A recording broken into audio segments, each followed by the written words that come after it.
슬기로운 교회 생활, 오늘은 두 번째 시간, 예수님에 대해서 우리가 같이 확인해 보도록 하겠습니다. 네, 빌립보서 2장 5절에서 8절까지의 말씀인데요. 우리 이 말씀을 같이 합독하도록 하겠습니다. 같이 읽겠습니다.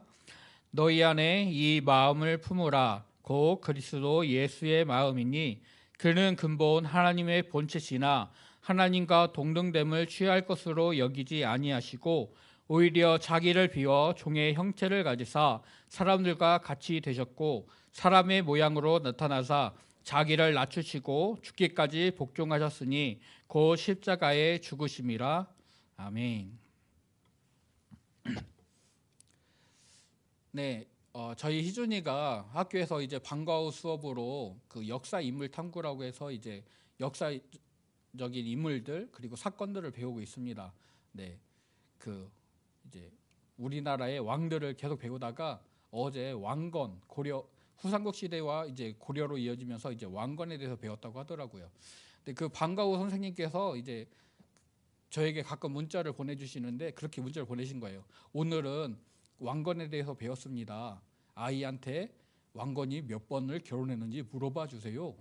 네, 그날 배운 것들을 얼마나 기억하고 있는지 확인하기 위해서 이제 그렇게 문자를 보내셨더라고요. 그래서 어제 희준이한테 희준이가 막 왕건 배웠다고 얘기를 하더라고요. 자랑스럽 막 오늘 배웠다면서 막 얘기를 하더라고요. 그래서 예, 모르는 척 하고 있다가 희준아 왕건이 몇 번 결혼했어?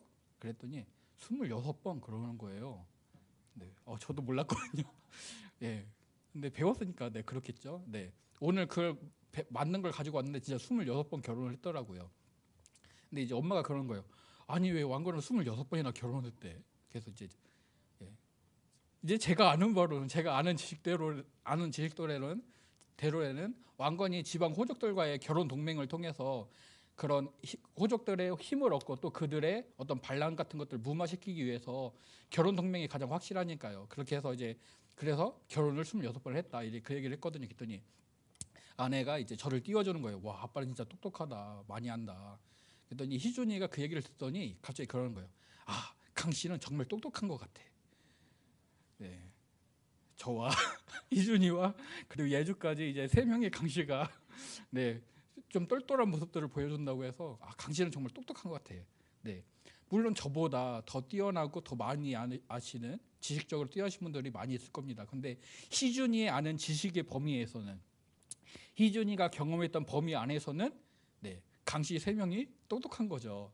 그래서 강 씨는 정말 똑똑한 것 같아. 그렇게 말을 했습니다.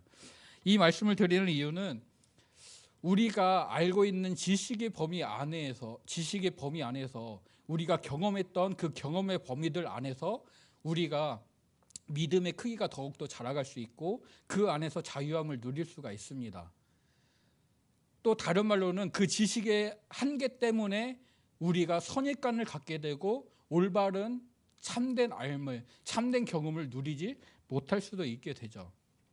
오늘 예수님에 대해서도 우리가 그 부분을 염두에 두시고 내가 혹시나 내 지식의 한계 때문에 혹은 어떤 내가 알고 있는 것들 때문에 경험했던 것들 때문에 어떤 선입견, 어떤 가림막 같은 것들은 있지 않을까 그것들을 한번 생각해보고 우리가 온전한 마음 가운데 그리고 온전한 누림 가운데 예수님을 만날 수 있기를 간절히 소원합니다. 교회를 어떻게 생각하십니까? 라는 질문들을 하게 되면은 사람들이 교회에 다닌다고 하는 사람들을 통해서 경험했던 것들, 그들의 모습을 본 것들을 가지고 교회에 대해서 어떻게 생각하는지 말을 하게 됩니다. 좋다, 나쁘다, 도둑놈들밖에 없더라. 교회에 다니던 사람들 때문에 손해를 받을 때는 도둑놈들밖에 없더라. 교회에 다니는 사람들 때문에 덕을 본 경우에는 교회는 참 좋은 곳이다. 그곳에 가면 사랑을 느낄 수 있고 위로를 받게 된다. 자신이 경험했던 것들, 자신이 알고 있는 것들에 대해서 말을 하게 됩니다. 그래서 교회에 다니는 사람들의 행실 때문에 교회에 대한 악감정을 갖게 되기도 하고 그것들 때문에 교회에 대해서 또 교회에서 증거하는 예수님에 대해서 아예 받아들이지 않고 모른 척 하게 될 때도 있습니다. 인터넷상에서 교회가 욕을 먹기 시작한 지도 되게 오래됐죠. 물론 세상은 교회에 대해서, 믿음에 대해서 호의적이었던 적이 한 번도 없지만 인터넷의 발달로 인해서 그런 커뮤니티라고 해야 되나요? SNS나 이런 것들의 발달로 인해서 그런 것들이 더 급속도로 확산이 되는 것 같기도 합니다. 그들이 말할 때 교회의 주인은 목사입니다. 또는 교회에서 권력을 가지고 있는 어떤 사람이죠. 그 사람들이 주장에 따라서, 그 사람들이 인도하는 것에 따라서 그 교회의 모습이 달라지게 되고 그 교회의 본질이 흐려지게 되고 그로 인해서 교회가 복음으로 세워지지 못하고 잘못되어 가는, 욕을 먹게 되는 경우가 많이 있습니다. 그러나 우리는 분명히 알고 있죠. 교회의 주인은 사람이 아니라 우리의 믿음의 주여, 우리를 온전케 하시는 예수님인 줄로 믿습니다. 오늘 그 예수님에 대해서 확인해 보도록 하겠습니다. 예수님은 어떤 분이실까요? 예수님은 먼저 역사적으로 분명히 존재하셨고 또 역사의 주인이신 분입니다. 역사를 히스토리라고 말을 하게 되는데요. 히스토리는 히스 스토리, 그의 이야기라는 뜻입니다. 그래서 예수님을 중심으로 그 역사가 이루어지는 것들을 우리가 확인을 할 수가 있습니다. 우리가 역사를 나눌 때 BC와 AD, 기원 전과 기원 후, 서기 몇 년, 기원 전 몇 년 이렇게 나누게 되는데요. 기원 전 BC는 Before Christ, 예수님이 오시기 이전의 역사들을 BC로 구분을 합니다. 그리고 AD는 라틴어로서 아노 도미니라는 주님의 해라는 지난주 금요일 날 최윤서 목사님을 통해서 배웠던 그레고리우스라는 황제가 달력을 만들었는데 그 달력에 이제 아노 도미니라는 주님의 해라는 그 단어를 사용하여서 이때부터 우리가 이제 주님이 오신 이후로 해서 AD라고 말하는 서기의 역사를 시작을 하게 되었습니다. 그래서 역사를 나누는 기준이 바로 예수님이다. Before Christ, 아노 도미니라는 예수님을 통해서 예수님이 이 땅에 오신 것을 역사의 기준점으로 삼고 있다는 것을 우리가 볼 수가 있습니다. 그리고 우리가 아까도 읽었던 말씀인데요. 예수님은 완전한 하나님이십니다. 빌립보서 2장 6절에 보면 그는 근본 하나님의 본체이시다. 하지만 하나님과 동등됨으로 취할 것으로 여기지 아니하시고 자기를 비워서 사람들과 같이 되셨다. 그리고 자기를 낮추시고 죽기까지 복종하셨다라고 바울은 빌립보서에서 분명히 증거를 하고 있습니다. 예수님은 하나님의 본체, 완전한 하나님이십니다. 그런데 그분은 사람들과 같이 되셨죠. 그래서 우리가 사람 예수님을 만나게 된 것입니다. 또 사도 요한, 예수님의 지졌던 요한은 그 요한복음 말씀에서 이것들을 예수님에 대해서 이렇게 증거하고 있습니다. 우리 요한복음 1장 1절과 14절 말씀을 같이 한번 읽어보도록 하겠습니다. 준비 시작. 태초에 말씀이 계시니라. 이 말씀이 하나님과 함께 계셨으니 이 말씀은 곧 하나님이시니라. 말씀이 육신이 되어 우리 가운데 거하심에 우리가 그의 영광을 보니 아버지의 독생자의 영광이요 은혜와 진리가 충만하더라. 아멘. 태초에 말씀이 계셨는데 이 말씀이 하나님과 함께 계셨고 이 말씀이 곧 하나님이셨다라고 선언을 합니다. 그리고 이 말씀이 육신이 되어서 이 땅 가운데 오셨는데 그 영광을 보니까 아버지의 독생자의 영광이다. 은혜와 진리가 그 안에 충만하였다라고 증언을 하고 있습니다. 아버지의 독생자의 영광이다. 성부 하나님이 계시고 그리고 말씀으로 존재하셨던 하나님이 이 땅에 오셨는데 그분이 바로 성자 하나님, 우리가 예수님이라고 칭하는 그분이 성자 하나님으로서 이 땅에 오셨다라는 것을 이 성경 말씀이 증언을 하고 있습니다. 즉 우리가 예수님을 하나님의 아들이다라고 말을 하지만 실제 예수님께서는 성자 하나님으로서 하나님이셨던 분으로서 완전한 하나님이신데 이 땅에 사람의 몸을 입고 이 땅에 오신 것입니다. 이 사람의 몸을 입고 오셨다라고 할 때 이제 예수님의 오심을 강생하심이라고 표현을 하게 됩니다. 그리스 신화나 로마 신화를 보게 되면 신들이 사람의 모습으로 변하여서 이 땅에 강림합니다. 사람의 몸으로 변신은 했지만 그의 본질은 하나님인 것이죠. 그런데 예수님께서는 완전한 하나님이시지만 완전한 사람이 되셔서 이 땅에 오셨습니다. 그래서 강림이 아니라 이 땅에 아기로 태어나셨기 때문에 강생하셨다라고 말을 하고 있습니다. 마태복음 1장과 누가복음 3장에서 기록하는 예수님의 족보를 보게 되면은 야곱은 마리아의 남편 요셉을 낳았으니 마리아에게서 그리스도라 칭하는 예수가 나시니라. 태어나셨다라는 표현을 통해서 예수님께서 아기의 모습으로 이 땅에 오셨음을 우리에게 분명히 보여주고 있습니다. 그리고 예수님께서 시간이 지남에 따라 그 시간의 흐름에 따라서 지혜와 키가 자라가셨다라고 또한 분명히 알려주죠. 우리가 그 돌잔치라든지 돌예배 때라든지 아니면 아이들을 축복하는 예배를 할 때 많이 보는 말씀이죠. 누가복음 2장 52절을 보게 되면은 예수께서 지혜와 키가 자라갔다. 그래서 하나님과 사람에게 더욱더 사랑스러워 가시더라. 이 말씀에서 예수님이 아기로 태어나셔서 시간의 흐름에 따라서 그 지혜와 키가 자라가는 일반 사람들과 동일한 성장의 모습을 보여주고 있었다는 것을 우리에게 알려주고 있습니다. 또 예수님께서는 사람들처럼 줄이고 목말라 하셨습니다. 예수님께서 40일 동안 금식을 하셨을 때 그때 많이 줄이셨고요. 또 예수님께서 십자가 위에서 고통을 받으실 때 내가 목마르다는 말씀을 통하여서 예수님께서 똑같이 그런 고통을 받으셨음을 우리에게 보여주고 있습니다. 또 요한복음 4장을 보게 되면 예수님께서 사마리아 여인을 만나는 그 수가성에서 피곤하셔서 그 우물가에서 쉬셨다라고 말씀하셔서 예수님이 그 몸의 피곤함을 느끼시는 육체의 한계를 분명히 갖고 계셨고 그것들을 경험하셨음을 우리에게 알려줍니다. 또 예수님께서 화를 내시기도 하셨죠. 마가복음 3장을 보게 되면은 안식일에 손 마른 사람을 보시고 예수님께서 그 사람을 고쳐줄까 안 고쳐줄까, 예수님이 안식일을 범할까 안 범할까, 바리새인들이 악한 마음을 품고 있는 것을 보시고 그들 마음의 완악함을 탄식하면서 노하셨다라고 말씀을 합니다. 또 마가복음 10장에서 어린 아이들이 예수님께로 찾아올 때 그것을 막으니까 예수님께서 화를 내시면서 그것을 아이들이 내게 오는 것을 막지 말라라고 말씀을 하셨습니다. 또 예수님이 슬퍼하시고 사랑하셨다라는 감정의 표현도 하셨습니다.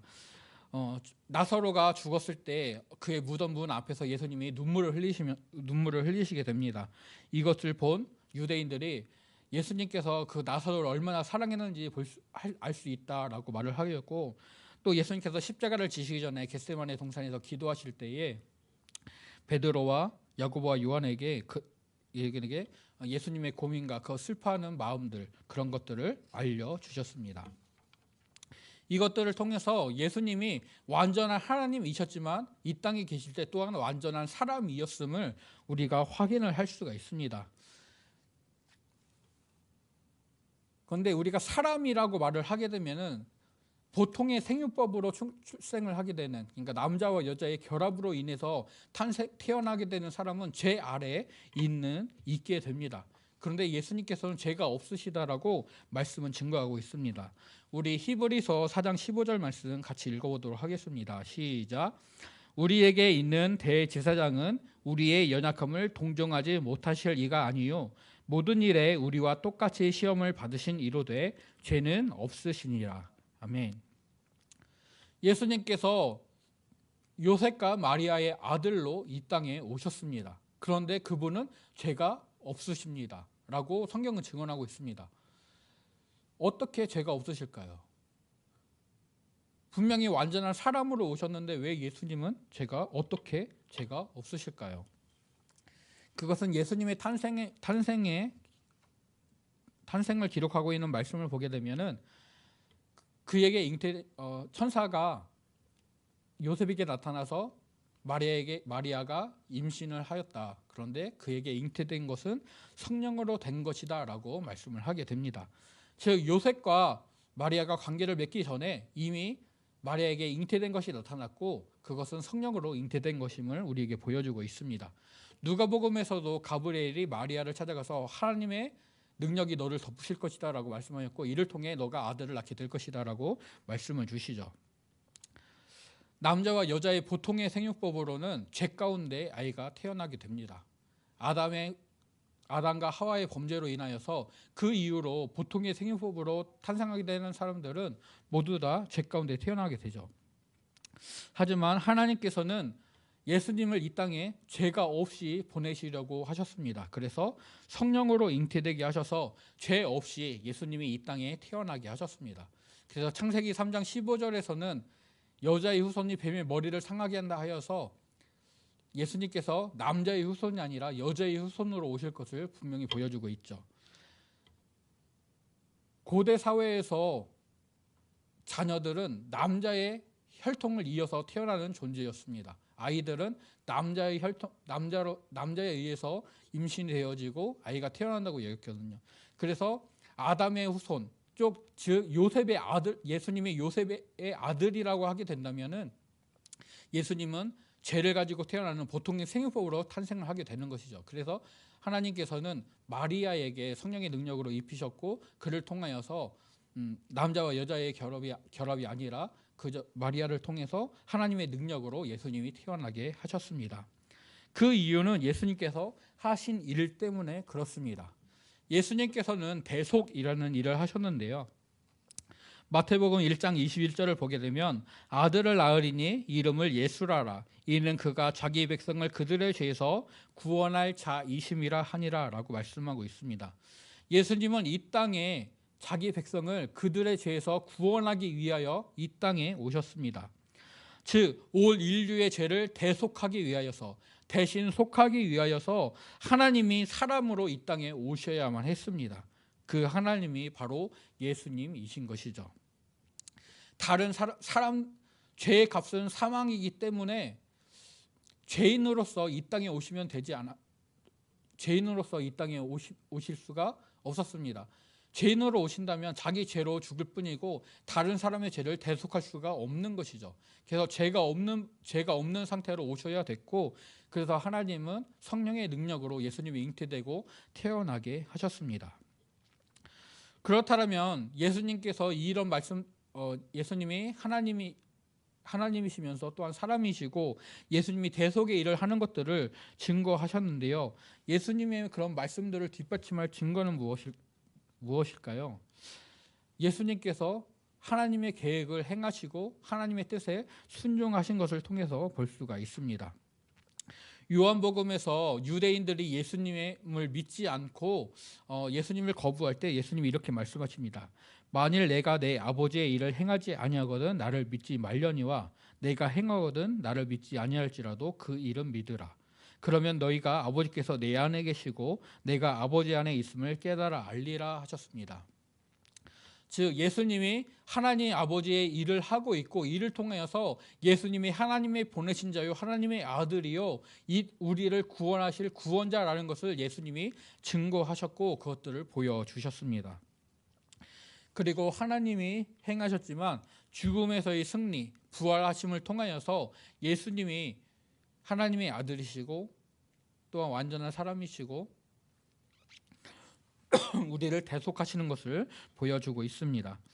마태복음 28장 6절에서 7절을 보게 되면은 예수님께서 죽은 자 가운데 계시지 않고 살아나셨다, 여기에 계시지 않는다라고 분명히 증언을 하고 있습니다. 그리고 예전에 너희들에게 말했던 대로 갈릴리에서 너희들을 만나실 것이다, 거기서 기다리고 계신다라고 말씀을 하고 있습니다. 또 사도 바울이 고린도전서에서 증언한 대로 내가 받은 것을 먼저 너희에게 전하였다. 이는 성경대로 그리스도께서 우리 죄를 위하여 죽으셨고 장사 지낸 바 되셨다가 성경대로 삶 안에 다시 살아나셨다라고 우리에게 분명히 말씀을 하고 있습니다. 이것이 성경에서 증언하는 예수님입니다. 완전한 하나님이시다. 또한 완전한 사람이셨다. 그리고 그분은 죄가 없으셨다.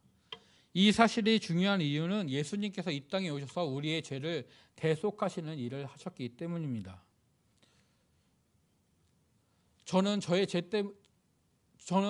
죄 가운데 태어난 존재이기 때문에 제가 아무리 사랑하는 저의 아내나 저의 자녀들을 대속할 수가 없게 되는 것이죠. 저는 저의 죄 때문에 죽을 뿐입니다. 아무리 제가 목사이고 아무리 제가 어떠한 다른 조건을 가진다 할지라도 이 문제만큼은 제가 해결할 수가 없는 것이죠. 그 문제를 사람의 편에서는 도저히 해결할 수가 없었습니다. 그래서 하나님께서 직접 이 땅에 오셨습니다. 말씀이신 하나님이 이 땅에 오셨고 사람의 몸을 입고 이 땅에 오셨고 그분의 말씀으로 그분의 행하신 능력으로 그 일들을 증언하셨습니다. 하나님이신 분이 사람의 몸을 입고 이 땅에 오심으로 사람들의 죄를 대속하심으로 하나님이 계획하셨던 그 구원의 일을 온전히 행하셨습니다. 그렇기 때문에 교회의 주인은 분명히 예수님이고 우리가 이 교회 안에서 예수님을 드러내고 예수님을 보여주어야 하죠. 그런데 사실 우리가 그러지 못하고 있어서 사람들이 교회를 보고 이상하다, 잘못되었다, 믿는 놈들이 더한다 라면서 욕을 하고 있습니다.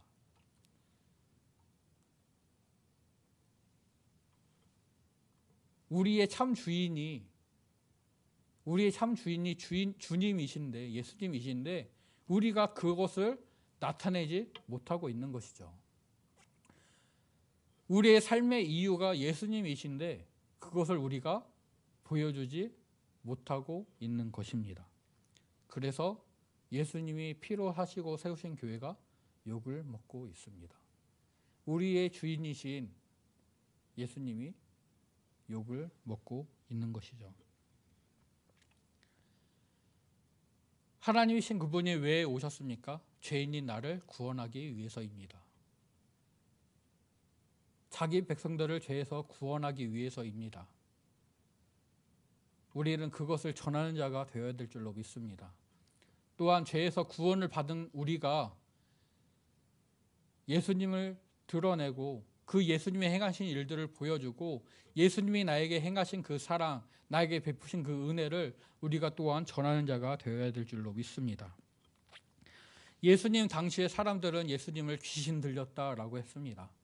그리고 예수님을 믿는 제자들을 미쳤다라고 말을 했습니다. 역사적으로 예수님은 죄인입니다. 십자가라는 극악한 형벌을 받고 죽은 죄인입니다. 그래서 사도 바울은 십자가의 도가 멸망을 받을 사람들에게는 미련한 것이다 라고 말을 하였었죠. 하지만 믿음 안에서 예수님은 이 땅에 오신 하나님이시고 나를 대속하시는 구원자이십니다. 우리의 유일한 소망이시죠. 과연 우리는 우리의 소망 되신 예수님을 붙잡고 살아가고 있습니까? 과연 우리는 이 예수님을 믿는 믿음 가운데 살아가고 있습니까? 우리가 교회는 오지만 그리스도인이라고 하지만 나의 참 주인이 예수님이 아닌 채 살아가고 있지는 않습니까? 오늘 우리가 이것들을 확인하기를 원합니다. 예수님이 진정한 나의 주인이시라면 내가 그 안에서 참 자유를 누리게 될 것입니다.